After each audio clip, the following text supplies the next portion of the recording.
warm welcome, my Canadian cousins. How are you, my friends? I'm doing this brief introduction, which is gonna precede two videos.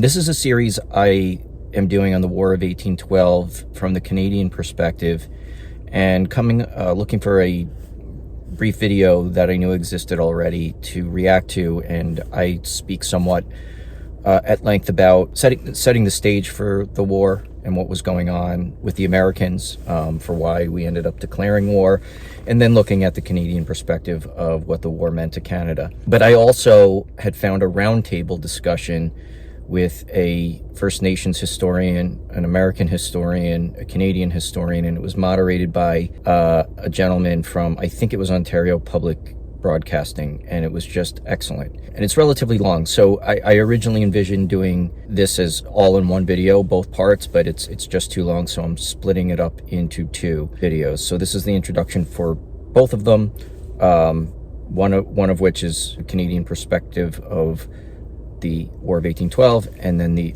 second one is the roundtable. So, if you're only interested in one, that's fine. If you'd like to join me for both, I highly recommend the roundtable. I thought it was absolutely excellent. Okay, my friends, see you soon. And joining us now on the debate in Boston, Massachusetts, Bill Fowler, Distinguished Professor of History at Northeastern University.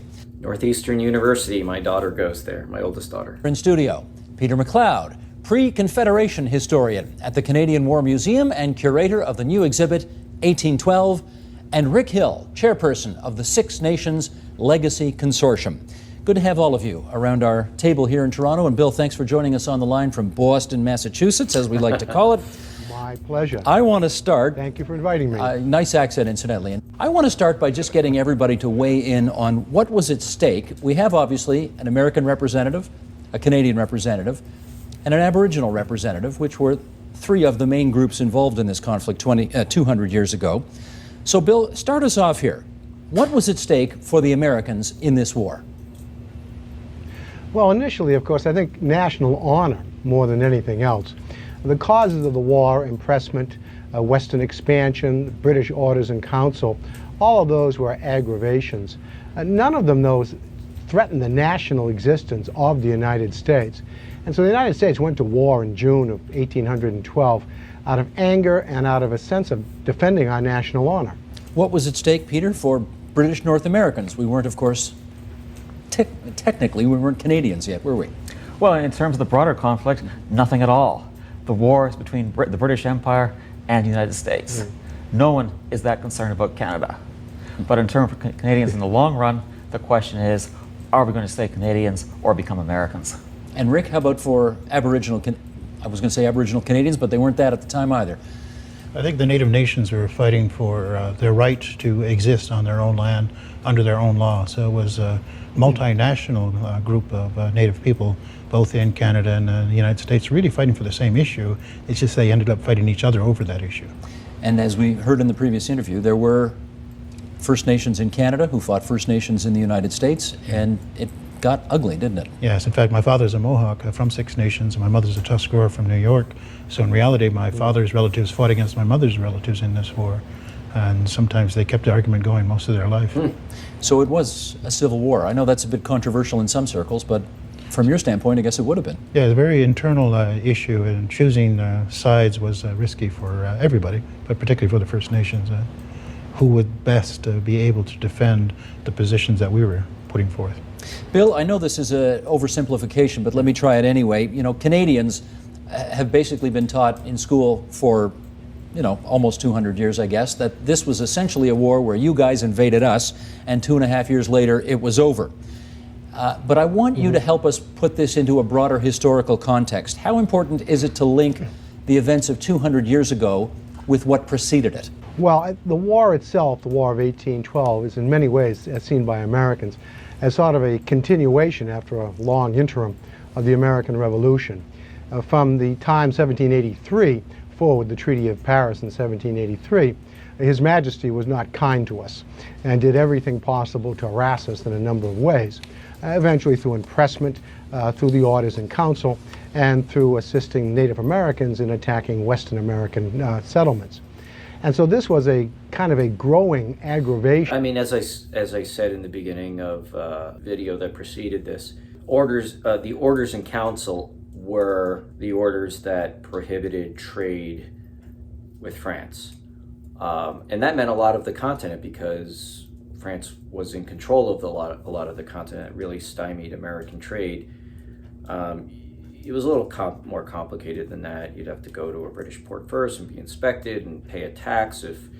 Anyway, that's what he means by orders in council. And then we have in our own country, in the Congress, early in our republic, a group of men elected to Congress, most of them from the frontier areas, who become known collectively as war hawks. These are men who are very much imbued with a rising sense of American nationalism. And so when you stir all of these things together, you find that that's why we declared war on Great Britain, which of course in retrospect seems an enormous element of chutzpah. At the time, our entire declaring war against the world's greatest superpower. Bill, just curious, do you think Thomas Jefferson and James Madison would have referred to it as an enormous act of chutzpah? Well, I'm not sure. Jefferson plays an interesting role in this, of course, as you probably know. You wouldn't use that word. In as much as Jefferson, well, not a pacifist. That would be a mistaken notion. Jefferson did everything he could in a peaceful, economic way to keep America out of war. Madison, of course, was a little bit more belligerent. Mr. Madison's War on this side of the border is often how we refer to the War of 1812. So I'm not sure whether Jefferson would have thought of it as chutzpah. I always remember the words of John Randolph, a congressman from Virginia, as the war was being debated. Randolph stood up in the well of the House and cried out, "I hear a whippoorwill whistling, crying, 'Canada, Canada, Canada.'" So for many in the Congress, this was seen as a war of aggression. This was a war in which we were going to take Canada. Having failed to take it in the American Revolution, this would be our second bite at the apple. Didn't quite work out that way. Peter, let me bring you in on this. In a lot of wars, somebody is usually seen as David and somebody is seen as Goliath. Who played those roles in this war? Depends on who you are. If the United States, you're the small, plucky new republic facing the old tyranny of Britain, greatest empire of the world. They won't recognize your independence. They won't leave you alone. If you're in Canada, it's entirely different. Here, you're facing the giant United States next door. This, which compared to what, still has 10 times their population. And did back then. And from our perspective, it looks like it just walked right over the border. And so for us, the war is all about being invaded again and again and again. Rick, how about the First Nations at the time? Whom did they see as David and who did they see as Goliath? I think they saw them two twins, two Goliath twins, and get caught between them. And in fact, Red Jacket even mentions that when he tries to make a plea for neutrality, that the Americans are our friends. We've lived next to them for centuries. And the great king across the ocean is our honored ally. And it was a tough choice to be made. But the fear was whoever won the war could crush us. So we had to try to decide who would look after our long-term interests the best, who would likely to win this war, and people made their choices accordingly. And most Indians at the time went with the Brits, obviously. Well, really it was about half and half. Well, it depends on where you go. Among the Six Nations, of course, all the Native nations have a different story about this war. But for us, it was pretty evenly split. And even some people at Grand River sided with the Americans. Some people over in New York sided with the British, so it was a very mixed bag and made it very difficult sometimes to know who you could trust.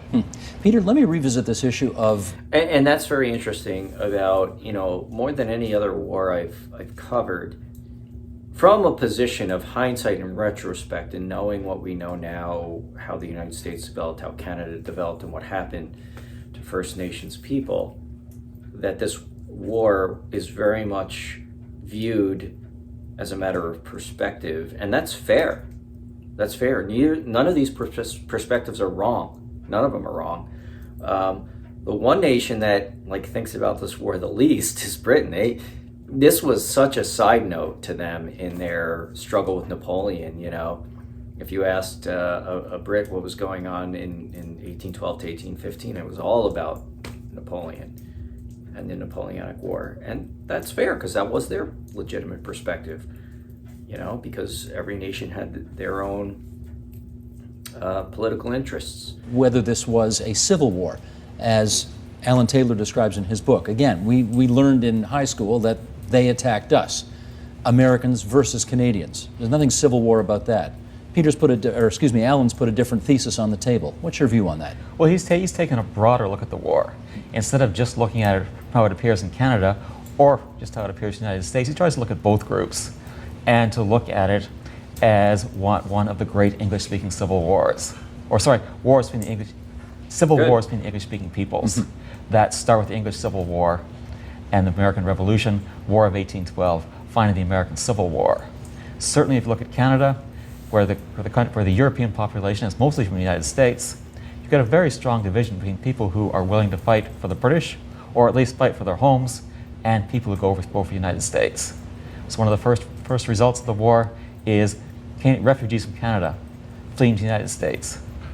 And as you go on, you get more and more Canadians who sign up with the American forces, and eventually cause the American cause a huge amount of damage because they start raiding their former neighbors, turning people who might before have been lukewarm about the war into passionate British defenders, if only because this was the only way to protect your farm. Let me pick up on that word damages, because Bill, I gather one of the reasons that this war ended when it did, without a kind of a dramatic surrender or anything like that, was that the U.S. Treasury was on the verge of running out of money. Well, it wasn't that the war was so expensive, it's that the people weren't paying taxes. The war was terribly unpopular in New England. And at the time when the war was being waged, New England was the richest part of the Union. And so the reluctance, the refusal in some instances, of New England to support the war put a great strain on the rest of the country. The governor of Massachusetts, Caleb Strong, for example, refused to put Massachusetts militia under the command of regular army officers. So resources were available in America to fight this war, but the resources were not forthcoming from various parts of the country. I'd like to also comment on the Civil War thesis of Alan Taylor. Sure. That is 100% correct. I made that point in the first video in the introduction, and that's 100% correct. Alan's intellectual construct here is very interesting and, of course, very useful. It's a very fine framework. But like so many historical frameworks, when you look at it more closely, it doesn't always hold together very well. And Alan's thesis of Civil War, I think, works best along what he refers to, quite correctly refers to, as the borderlands. That is the area along the northern border between the United States and Canada, particularly along the Niagara frontier. And there I understand that it's quite clear that Native Americans, as well as Europeans, Anglo-Europeans, back and forth. But you know, the war was wider than that. And that framework doesn't hold down on the Gulf Coast, certainly doesn't hold down in New Orleans with Andrew Jackson, nor does it hold on the battle for the lakes, either on Lake Ontario or Lake Erie, and it certainly doesn't hold for the battle on the high seas, where the American Navy distinguished itself.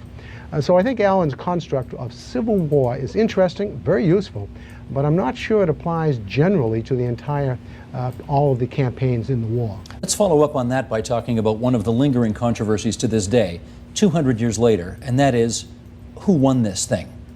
Rick, I think the conclusion that most people came to, they can argue whether it was America or Canada, but everybody agrees the Indian peoples of the day lost. Is there any controversy about that?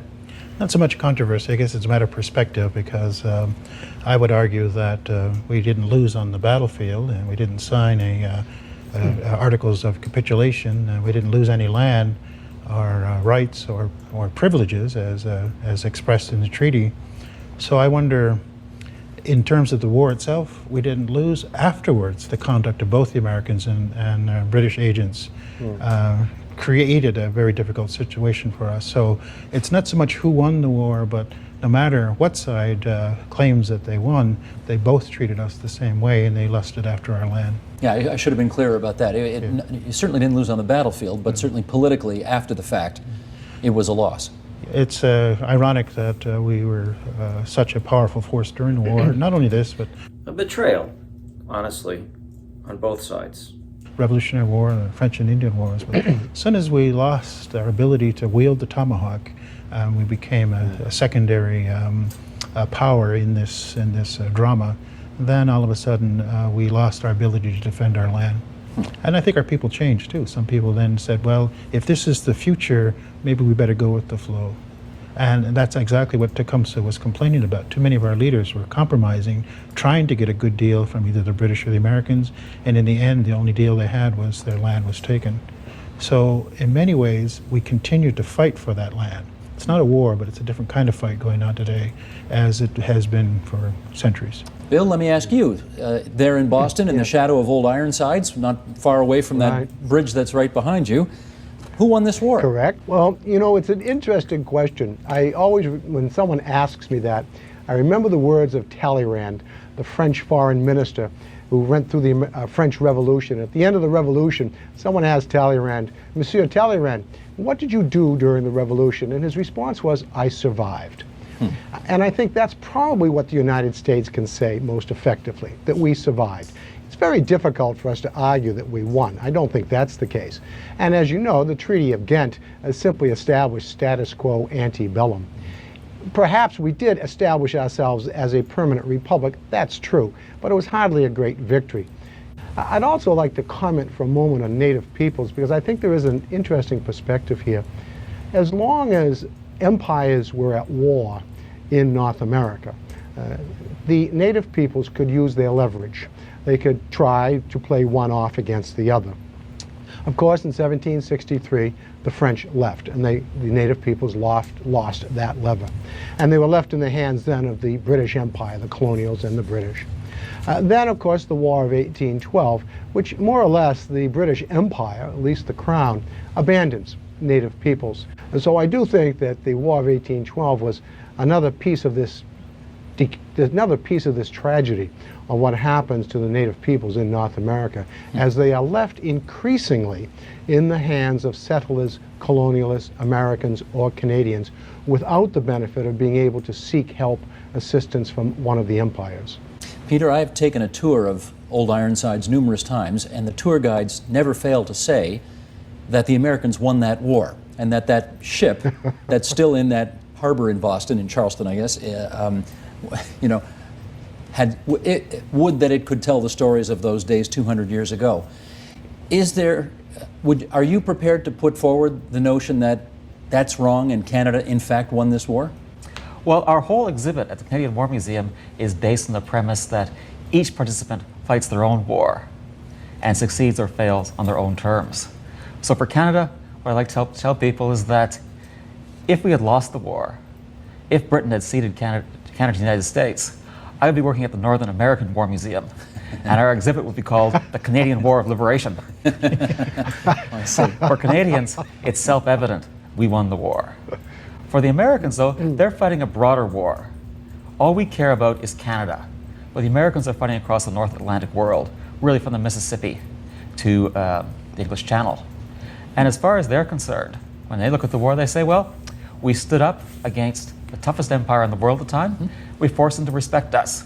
We completed the work of the American Revolution. That was sort of my point earlier, that, you know, a matter of perspective, he put it much better, because I'm sure he's much brighter than I am and has studied this topic better. Each side, more than so many other wars in history that I've studied, each side fought this war for its own purposes. And so it is a very hard question to answer. Militarily, did the United States win that war? No. I've toured Old Ironsides a few times too, and I don't recall a tour guide saying that the United States won that war. I mean, it's always been sort of understood here as to be a military stalemate, but what did we benefit from it? And, you know, we could look at that. But I'm not questioning him. I believe him, and I take his word for it. So both sides can make a claim. Both sides, and the British have their own perspectives. First of all, they don't care who won the war. But what they care deeply about is that they won their war with Napoleonic France and didn't lose Canada while they were at it. Right. Tomorrow at 6 o'clock, I'm going to play a little piece of tape here. Alan Gregg, my friend, has got an interview with the York University political scientist James Laxer on his new book, Tecumseh and Brock, two of the great heroes of that war. Tecumseh, of course, for the Indian Confederacy of the time, and Brock, General Isaac Brock, who was killed at Queenston Heights just a few months after this war started. Here's a clip from the interview, then we're going to come back and chat. Roll tape, please. This war for Upper Canada is our war of independence. And as the kind of crazy people that we are, our two biggest heroes in the war, neither of them is Canadian. Tecumseh's not Canadian, doesn't want to be Canadian. Brock isn't Canadian, doesn't want to be Canadian. They're both fighting. Tecumseh's fighting for to create a native state. Brock is fighting to defend the British Empire. And yet they emerge as enormous figures in our history. Given the way, Rick, that James has described the players Steve, here I and what they were say- fighting for, stand by for a sec, Bill, can you really say that this was a Canadian victory? Right, I think that's, in retrospect, we like to draw from history those things that make us feel most comfortable about the regrets we have. So I think looking at that, who won or who lost this war is going to be an endless debate. There certainly were political objectives achieved on all sides, and I think even the native nations, even though we didn't get the big unified confederacy that Tecumseh and later Red Jacket had hoped for, and the British couldn't negotiate for that in the treaty, the fact is that the native nations are respected as sovereign nations in the United States. Here in Canada, it's a little different. They view us as dependent, like a domestic unit, dependent upon the larger confederation. So we still have a long way to go to get back to the kind of alliance we had, nation-to-nation alliance that entered the war. And even though the treaty kind of guaranteed those rights, the reality is the ball was dropped on that matter. Bill, So that's very interesting. I'd like to learn more about that. What he just said is that the nations, the Native American nations here, are considered sovereign nations, and that is true to a large extent. But getting to that point was a whole lot of hell for Native peoples. And, you know, there's only semi-sovereign status to what we call reservations, and you also have to be nationally recognized, and there are certain nations or reservations that aren't. But I didn't know that was a distinction. I know you have reserves in Canada, but I didn't know there was a distinction. So to what extent are the Native American nations here self-governing? I've driven through multiple nations reservations out west, and you know they have their own police and such. They have chairpersons of the tribal council and all that sort of thing, and there is quite a bit of self-governance. Is that true of the reserves in Canada? I have no idea. be interested in your take. Tecumseh was clearly fighting for his fellow Native Canadians, if I can put it that way. Isaac Brock was clearly fighting for the British Empire. This notion of fighting for Canada wasn't even there yet. So does Canada have any business even trying to claim victory in this? Of course it does. Well, I think that certainly Canada can claim victory. That in the sense that they did turn back the American invasions. Of that, there's no question. They defeated us. I suppose that is simply the truth. They defeated us. So in that sense, we failed. If our objective was to conquer Canada, and that certainly was one of the objectives, I believe, then we failed in that objective. They turned us back, and we lost that battle. Was this really a British North American war, or was this more of an Ontario conflict? Oh, it's definitely British North American. When people ask me, what's the most important battle of the War of 1812? I always say, it's the battle that was never fought, the American siege of Quebec City. Right. Quebec City, where the British received troops, supplies, munitions from Britain, is the one point that Britain has to hold and the United States has to take if either one is going to win the war. Halifax is a hugely important naval base for the British, where they base their blockade of the northern part of the eastern seaboard of the United States. So the most of the fighting does take place in southern Ontario and southwestern Quebec, but there are important sites for the war all across what is then Canada. In other words, they prevented the Americans from even contesting the most important city in the country and the most important naval base in the country. In the colonies. Okay, let's go into the aftermath of the war here, and I want to talk about the long-term consequences. A couple of weeks ago, a guy by the name of Doug Saunders, who's a columnist in the Globe and Mail, Bill, that's our national newspaper here in Canada, one of them anyway, recounted a story that his great-grandmother, Catherine, described on a night when men broke into her house demanding weapons. And here is what he wrote. As we mark the 200th anniversary of the war's beginning this week, we should pay far more attention to what happened after its end. It was the decades-long victory dance, not the war itself, that really shaped Canada. Judging by my ancestors, he writes, it's hard not to conclude that winning the war was the worst thing ever to happen to this country.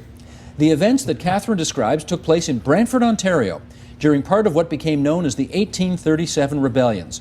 That fast-quashed series of democratic uprisings that flashed across Upper and Lower Canada for a year, but for most people of the British colonies, they were simply the latest extension of an undeclared civil war that had begun in 1812 and had become only more urgent and personal as the years wore on. Let's go around on this. Peter, do you agree that the War of 1812 really didn't end in 1815? Well, personally, I would say that the winners are neither the right and the family compact or the radical reformers. They're the moderate reformers like Baldwin and LaFontaine who bring in responsible government. There is enormous appeal in Canada for the British connection, yes, but they want the British connection with British liberties, British form of democracy.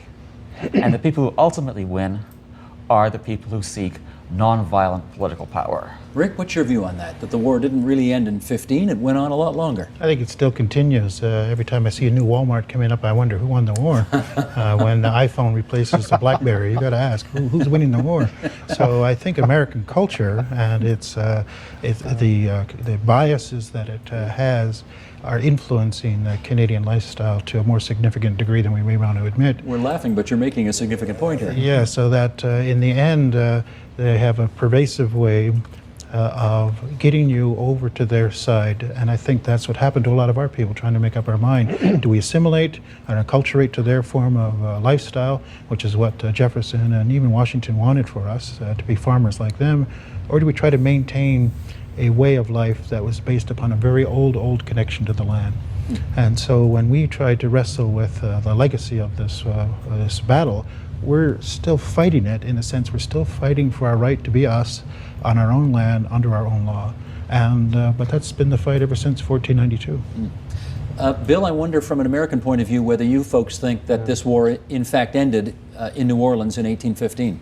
No, so but like that was very interesting because that's something I never heard before, that as far as Canada goes and some of the rebellions that happened in the 1830s, which I know very little about. I know that they did exist. I learned that early on in the channel when I did a broad history of Canada video.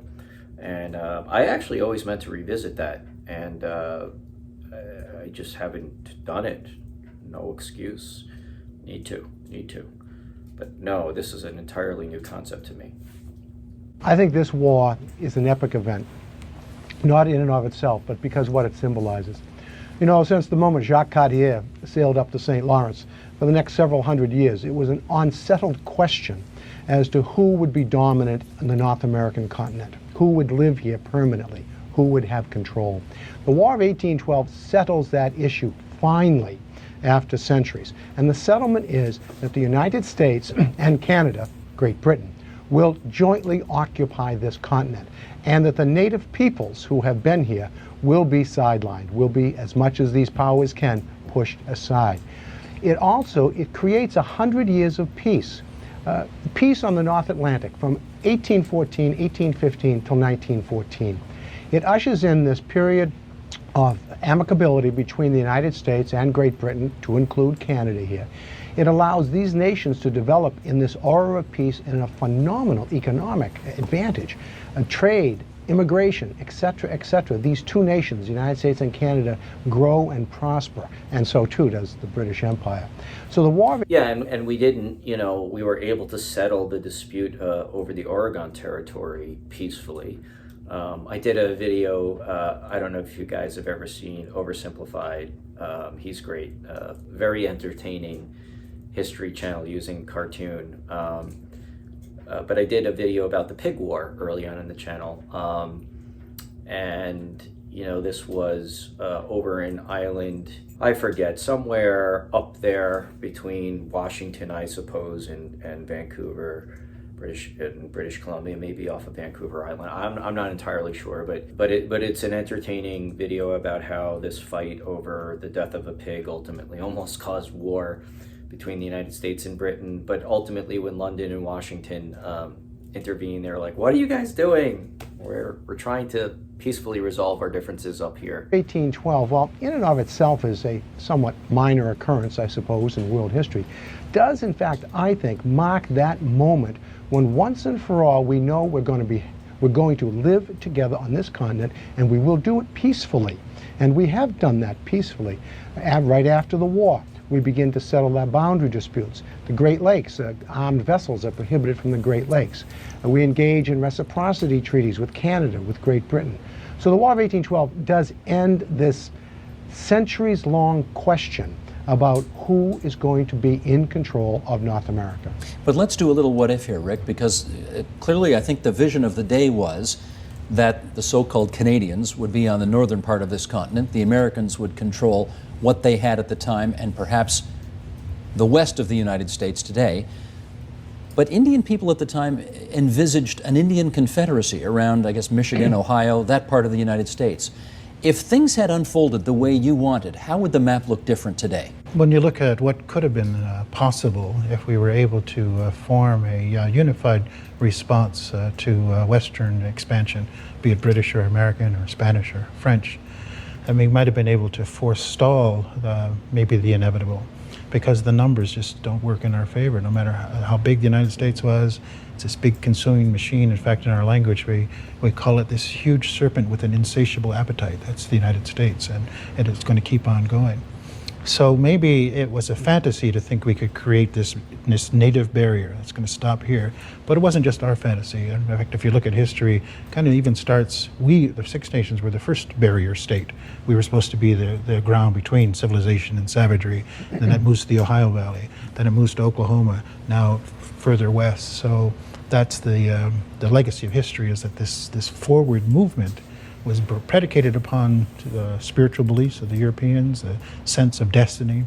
And I guess that's the sad part, is that even the treaties they made, like shown in these replicas that I have here, were supposed to guarantee a certain kind of alliance for that future. And ultimately that got betrayed. So you could ask the same question: can you win a war and still lose your honor? And at least in how the British, the Crown, and then the Canadian officials and the United States dealt with the native nations, you could say it was a question of honor at stake. I just wonder if we can get to a wider shot on the table here, because you explain what those are that you brought. Well, this belt here is called the Covenant Chain. This actually goes back to, when you think about it, 1677. The Haudenosaunee, the Six Nations, have a longer relationship with the Crown than either Canada or the United States. And that relationship is what got us into the war. This figure represents the king, this represents our people. Whenever he wanted our attention, he'd shake that chain all the way across the Atlantic Ocean. We'd look to Europe and said, "Now what do you want?" And he usually wanted more land or more warriors. At the end of the war, William Claus delivered this wampum belt as a tribute to our involvement in the war. But he also said that the Crown promises not to interfere in our culture and our government. Well, we both know they didn't do too good on that pledge. So what we're saying is, in the next 200 years, maybe we should focus in on the pledges made. What is possible that we can restore a sacred to profound relationship, a political relationship between all of the parties? Peter, So beautifully said, and I sincerely hope that is the case. I know both our countries are making efforts in that regard. Canada, with its Truth and Reconciliation, and the United States, we have a commission that is, run by a lot of the nations, and the Department of the Interior that oversees the reservations, and the current Secretary of the Interior happens to be a Native American named Deb Haaland, first Native American member of cabinet ever. And so I hope that we can all make good on the broken promises and treaties, and to some extent we can't go back and redraw borders and change history entirely, but there are things that can be done to really try to make good on those promises. with just a minute to go here, those belts belie what the conventional wisdom around this war is. You ask anybody, what's the legacy of the War of 1812? And the usual answer is, almost 200 years of peaceful relations between Canadians and Americans. But that doesn't that doesn't take into account the stories of those two belts, does it? Well, no, as Dr. Fowler mentioned, once the British and United States more or less agree to get along, the military value of native allies declines immediately. And the British then almost literally turn on their allies. And instead of asking for help in war, start asking for more and more land, gradually eroding their resource base. I want to thank all three of you for coming in tonight and helping us with this discussion 200 years to the month after the War of 1812 began. Bill Fowler from Northeastern University in Boston. It's so nice to hear that accent in the north part of Boston. Thank you very much. Bill, thank you so much. Peter McLeod from the Canadian War Thank you. Museum, and Rick Hill from the Six Nations Legacy Consortium. My thanks to all three of you. Support Ontario's public. All right, my friends, that's going to conclude my 2-video series on the War of 1812. And again, you know, I was focused a lot on the matter of perspective of the various parties involved, how modern day Canadians look at it, and how they've always looked at it even when they were still part of the British North American colonies, how the United States looks at it, and how Britain looks at it, and last but certainly not least, how Native peoples look at it. What the various political aims were and what the various perspectives were, which, as I said in the middle of the video, more than any other war I've really ever studied, differing perspectives were very much at play in this war, and differing political aims and goals. And so there were, you know, wins and losses when viewed in the prism of those perspectives. I would say that if you are interested in looking at the first video, the link will be right here. And there's going to be a fun little song that goes along with this that was an Easter egg to the first video, which will be somewhere, I think, over here. Okay, my friends, thank you so much for joining. And if you'd like me to, you know, look at the War of 1812 again someday, I'm not going to do it now. I think I've exhausted it for now, but I will, and I will look at it in the terms of specific battles, like the Battle of Queenston Heights, rather than what I did, which was really sort of what the war meant to the various belligerents involved. Okay, my friends, take care.